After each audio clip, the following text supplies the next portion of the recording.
It is a gorgeous winter evening tonight, and the Trump Epstein files have still not been released. I was listening to one of my favorites. I don't know if you call them podcasters anymore. I'm not really sure what the word is, but Park Rose Permaculture is the handle. And she gave a very interesting take on the Sasha Riley recordings, connecting it to Anita Hill, and played a good 10 minutes of Anita Hill's testimony. And I remember watching Anita Hill's testimony and believing her, and I was very confused why it went on. It like went under the radar eventually. It was just swept under the rug, and I couldn't understand. I am not an activist in the correct, strictest terms. I wish I had been back then, because I would have done. I mean, we didn't have a lot of tools back then, of course, to get this stuff shared far and wide. If you didn't watch it on TV, you didn't watch it. But anyway, it was an interesting take, and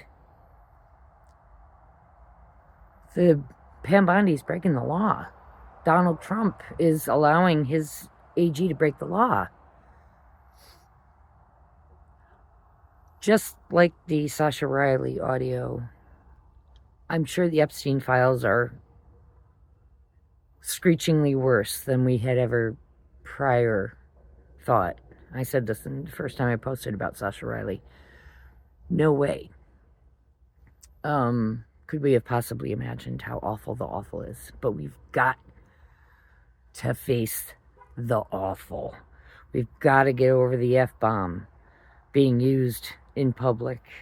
We've got to get over talking about kids and abuse. We got to get over. We got to talk about that. It's going to be a lot of pundits and independent podcasters, or whatever you call them, have talked about how it's going to get worse before it gets better. But I don't think we understand quite how it's going to get worse. I predict that what's going to come out in the public discourse,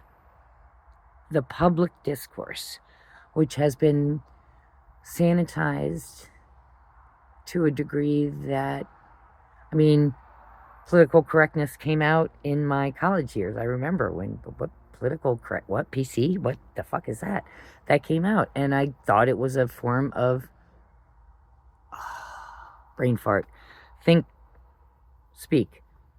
Whatever the Orwellian thing is, it's a way to get you to talk a certain way so you think a certain way.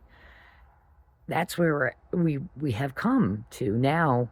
The idea of talking about SA or child abuse or whatever in public is, I don't even know if we know how to do that anymore. But we have to.